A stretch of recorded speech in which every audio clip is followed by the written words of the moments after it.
Hey everyone, you know all that talk in the U.S. Constitution about life, liberty, and the pursuit of happiness? Big promises, right? Huge. Yeah. But what happens when those promises, well, they just don't line up with reality? Yeah. We're going to take a deep dive into that today.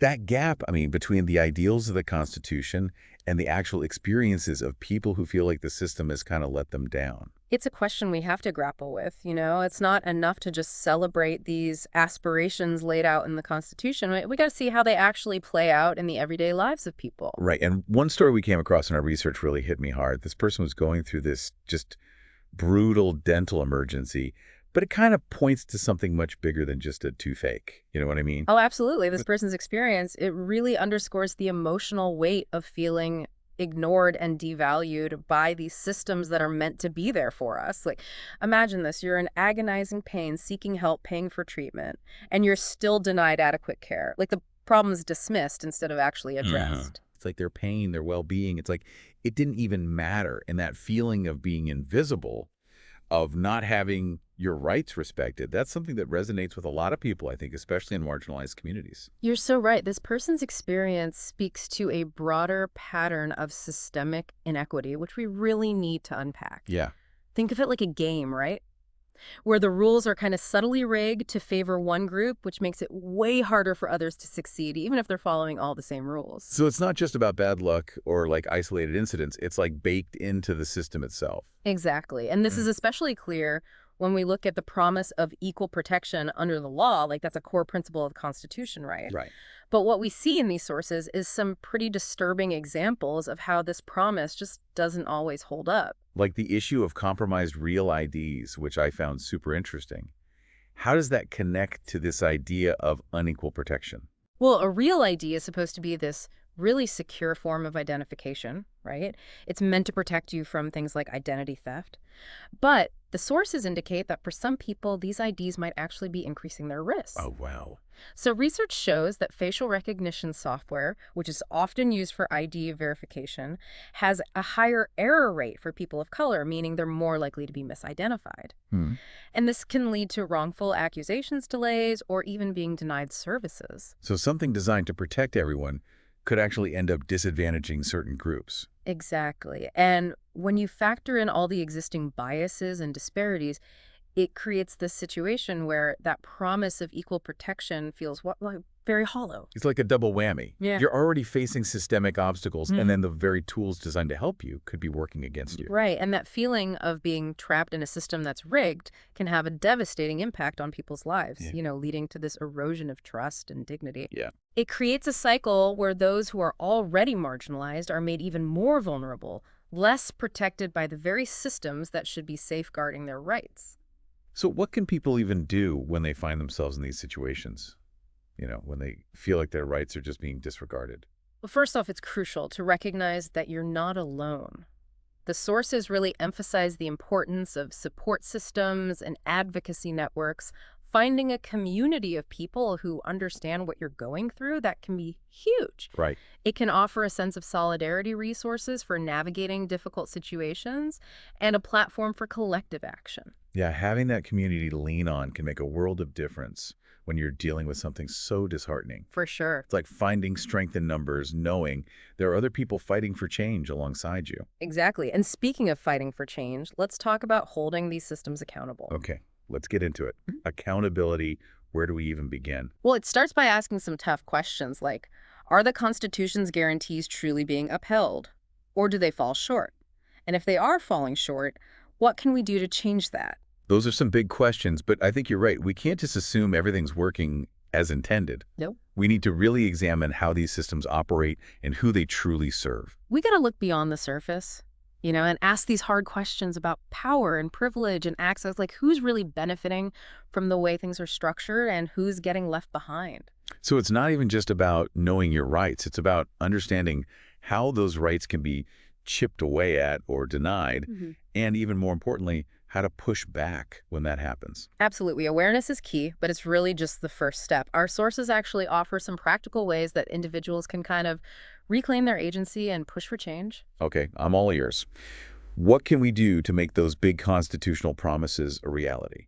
One area we can focus on is protecting our personal privacy. Being careful about what we share online and learning about tools and practices to keep our data safe. Yeah, that makes sense, especially with all the data breaches and online tracking happening these days. It feels like our personal information is under constant attack. Exactly. And think about that dental emergency story we were discussing earlier. Imagine if that person had access to secure digital tools to manage their health records and connect with a wider network of healthcare providers. It might have helped them advocate for themselves more effectively or even find alternative care options. That's a great point. Having control over your own data can be a really powerful form of self-advocacy. Another critical step is joining or even creating advocacy groups. These groups can amplify the voices of folks who are often marginalized and hold those in power accountable. Right. There's power in numbers when people come together and demand change. It's much harder to ignore them. Exactly. And never underestimate the power of collective action. Our sources highlight historical movements like the civil rights movement, the fight for women's suffrage, where everyday people came together to demand justice and equality, and their efforts brought about huge shifts in our legal and social landscape. It's inspiring to remember those moments in history when people united to overcome what seemed like impossible obstacles. It reminds us that change is possible, but it takes a collective effort. Absolutely. And speaking of collective effort, another way to create change is through policy reform, getting involved in local and national politics, pushing for legislation that closes these gaps in protection and ensures equitable treatment for all. So things like writing to our representatives, attending town halls, maybe even running for office ourselves. All of the above, remember, the Constitution isn't this static document. It's a living, breathing framework that has been shaped and reshaped over time by the efforts of engaged citizens. Hmm. We have the power to continue that process to make the Constitution a better reflection of our values. I love that it's not about just passively accepting the status quo. It's about actively shaping the kind of society we want to live in. Exactly. And while individual efforts are important, it's that collective push for change that has the real power to transform systems and make those constitutional promises a reality for everyone. So it's not just about me or you, it's about all of us working together. Precisely, that's where the real power lies. Okay, so we've talked about this gap between the Constitution's promises and the reality for so many, the emotional toll of feeling let down by the system and this need for both personal and collective action. But I think it's important to acknowledge that this isn't just about being negative or pointing fingers. We've also talked about some really inspiring examples of resilience and collective action, right? Yeah, I agree. The sources, while critical of these systemic failures, they also offer the sense of hope. They suggest that by understanding these issues, by working together, we can create a more just and equitable society. It's not about dwelling on the problems, it's about channeling that energy into finding solutions. I like that channeling energy into solutions. So where do we go from here? What's the takeaway for our listeners? Well, I think the big takeaway here is that the words in the Constitution, they're powerful, but they're not enough on their own. Right? It needs action to back it up. And that action starts with, well, each of us. It's kind of like having a blueprint for this amazing house. Okay. The blueprint lays out this grand vision, right? But it takes dedicated builders to bring that vision to life brick by brick. I like that analogy. So how do we become those builders? What can we actually do to bridge that gap between the promise and the reality of the Constitution? I think it can start with something as simple as educating yourself. Learn about your rights, the systems that are designed to protect them, and where those systems might be falling short. Knowledge is power, right? Yeah, the more you know about how things work, the better equipped you are to navigate those systems and advocate for yourself and for others. Exactly. And beyond individual learning, we can tap into that power of collective action support organizations that are out there fighting for equality and justice. Get involved in local politics, maybe even consider running for office yourself. We've been talking about these huge systemic issues, but I think it's important to remember that even small actions can make a difference. Oh, absolutely. Think about the butterfly effect, right? Even the tiniest flap of a butterfly's wings can create these ripples that eventually lead to large-scale change. So whether it's, raising awareness on social media, having conversations with friends and family, volunteering your time for a cause that you believe in, every action counts. Every single one. And don't underestimate the power of your voice speaking out against injustice, sharing your own experiences, demanding accountability from those in power that can have a huge impact. This whole deep dive has been really eye-opening, but it's also left me feeling hopeful. There are definitely challenges, but there are also so many people out there working to create a more just and equitable world. I agree. It's easy to feel overwhelmed by the scale of the problems, but we have to remember that change, it's an ongoing process. It's about showing up every single day, using our voices, our actions, our collective power to make those constitutional promises a reality for everyone. So as we wrap up, I want to leave our listeners with this question.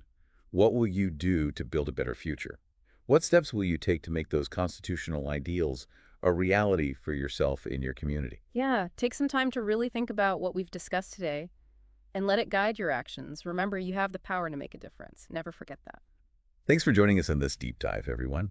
We hope you're leaving feeling informed, inspired, and ready to take action. Until next time, keep learning, keep questioning, and keep pushing for a better world.